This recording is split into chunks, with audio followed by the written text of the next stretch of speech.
Come on! A preemptive strike! Think this should do the trick? Koja je vaša igra u koju ste utukli najviše sati? Šta mislite kolika bi bila savršena duljina jedne igre? Jeste li ikad, iako vam se igra svidjela, odustali jer je trajala predugo? Dođete li vi ponekad u situaciju da nešto igrate, nešto što ste htjeli, nešto što vam se sviđa, ali pogotovo sa RPG igrama koje znaju otegnuti predugo, nakon nekog vremena samo želite da igra završi? Da li bi možda u tom slučaju jednostavno trebalo ostaviti igru, uninstalirati ju i probati nešto drugo? Je li vrijedno ići kroz igru samo da bi ju završili? U zadnje vrijeme kad biramo težinu igre, čak imamo i one opcije gdje kombat uopće nije bitan, nego igraš samo da vidiš priču. Naravno, mi pravi gameri to nikad ne bi izabrali, ali mislim da developeri s razlogom dodaju te opcije. Igre traju predugo, a industrija je prezasićena novim naslovima, online igrama, indie igrama, a onda bi još trebali naći vremena za odgledat filmove i serije bazirane na igrama. Kada? Nedavno sam završio Metafore Fantazio i sjajna igra. Kao ljubitelj Persone, Shin Megami Tensea, Atlusovih projekata, pa i općenito JRPG-eva na poteze, ovo je bilo kao stvoreno za mene. I je, stvarno sam uživao. Bio sam 100% uzbuđen i sigurno da će to biti jedna od najboljih igara u zadnje vrijeme. I sad kad sam ju prešao, pa mislim da je jedna od boljih igara za nas koji volimo taj žanr. Definitivno nije najbolja, ali počešala je onaj svrb koji je trebala počešati. Ali zašto se onda osjećam tako nekako čudno i iscrpljeno? Ove Atlusove igre funkcioniraju na ovaj način. Vi ste protagonist, upoznajete različite zanimljive likove za vrijeme prelaženja igre. Neke od njih dodajete u party, borite se uz njih, dižete njihove levele ili levele njihovih persona ili ti arhetipova.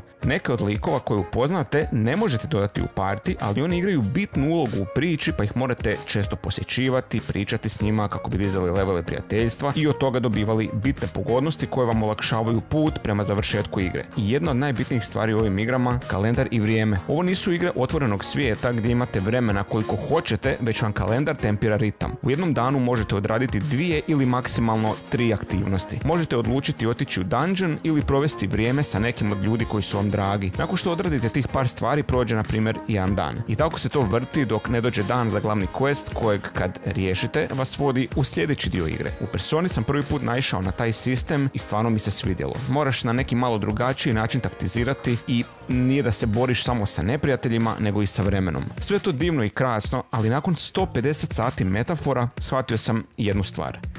Ja više nemam vremena za ovo. Igru sam kupio krajem 10. mjeseca 2024. a završio sam ju sad u 5. prije nekoliko dana. To je 7 fucking mjeseci. Da, znam da je problem u meni i vjerojatno nije pomogao ni Enshrouded kojeg sam u međuvremenu počeo igrati, iako imam neka svoja pravila kako ne bih smio igrati više igara u isto vrijeme. Upravo iz ovog razloga. Jedna igra mi se protegla toliko dugo da sam kraj iščekivao kao da čekam da se beba rodi. 7 mjeseci je velika, ogromna brojka. I opet, znam da je problem u meni, ali nije da se pomlađujem i koliko god to zvuči tužno, imam sve manje i manje vremena za ovakve poduhvate. Ono što je najtužnije je što sam pred kraj igre počeo htjeti da što prije završi. Dijalozi su me počeli nervirati. Ne zato što su loši, jer nisu. Atlus zna pisati čudne, ali jako zanimljive priče. Dogodio se problem jer je predugo trajalo i počelo me umarati. Ako možda namjeravate igrati Metafore Fantazio, preporučam da sada prestanete gledati video, jer ću reći nešto vezano za zadnjeg bossa, tako da idu spoileri. Još jednom upozorenje. Ok, ovako. Zadnji boss ima praktički 4 stadija. 4 stadija. Ovo me dotuklo. Ono kad misliš da si na kraju, pobjediš ga jednom i to traje nekih 20-30 minuta, pa ispadne da ga moraš pobijediti opet u drugoj formi, što je nekako postao standard za RPG-ove. Ok, riješiš i to i onda odjednom dođe i sljedeći stadij. Pa onda nakon skoro sat vremena još jedan stadij nakon toga. Znači, blago rečeno, popizdio sam. Razlog je taj što mi je djelovalo kao da su to napravili samo zato da bi otegli igru i kraj pokušali napraviti što težim, da bi cijela igra dobila određenu težinu i da djeluje što više spektakularno. I nije mi se to svidjelo. Znači, razumijem da je donekle problem i u meni, ali nije mi smetalo igrati Breath of the Wild i Tears of the Kingdom preko 200 sati. Isto tako, preko 200 sati imam i u igri Baldur's Gate 3, u kojoj ni u jednom trenutku nisam osjetio zamor. I saved you. And I'm here to save you again. To je igra koja ti pruža toliko opcija i da, djeluje previše u početku, ali kada shvatiš da su ti svi itemi na predispoziciji, postane jako zabavno. Kad shvatiš kako iskoristiti skillove i nadmudriti protivnika, osjećaš se baš zadovoljno. Da, ima puno teksta, možda previše, i ima puno pravila, ali kad jednom sažvačeš i shvatiš kako funkcionira, igra jednostavno samo teče. I kad ju završiš, misao ti ne ide na to kao šta ćeš igrati sljedeće od igara, ne ide ti koju ćeš sljedeću klasu probati igrati u istoj igri.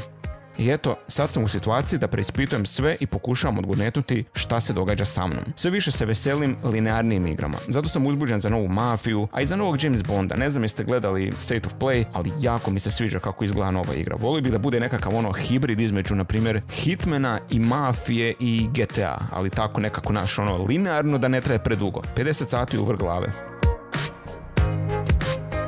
Ljudi kako stare imaju tu potrebu sve više razmišljati i pokušavaju ići za logikom. Kad si klinac, nije da ne postoji logika, ali te nije toliko briga. Samo upališ igru i pičiš, nije bitno koliko će sati proći. A kad si stariji, vrijeme ti je dragocjenije, pa onda smišljaš taktike kako ga i gdje uložiti na što bolji način. Definitivno nije zabavno razmišljati o tome koliko će neka igra biti dugačka, pogotovo kad smo konstantno bombardirani novim igrama gotovo svaki dan. I još, ko neka budala, pratim to sve i hranim se sa informacijama. Bilo je lakše biti klinac koji ode u trgovinu, vidi naslovnicu igre i samo ju kupi. Odnosno, kažeš mami da ti kupi. I onda igraš tu jednu igru tjednima, bezbrižno, bez razmišljanja o tome kako nešto možda propuštaš. Sad je situacija takva da igraš jednu igru i već razmišljaš o drugoj. To nije zdravo ni kad ste u vezi s nekom osobom, a nije baš zdravo ni u pogledu gaminga.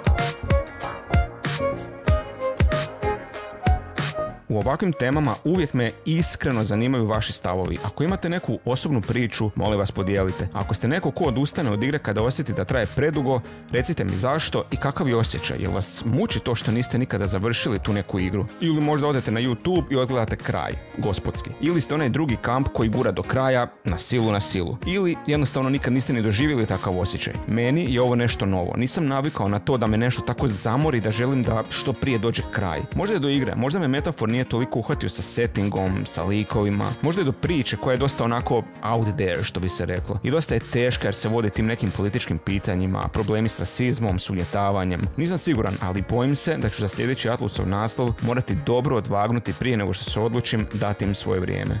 Hvala na gledanju, ljudi. Vidimo se.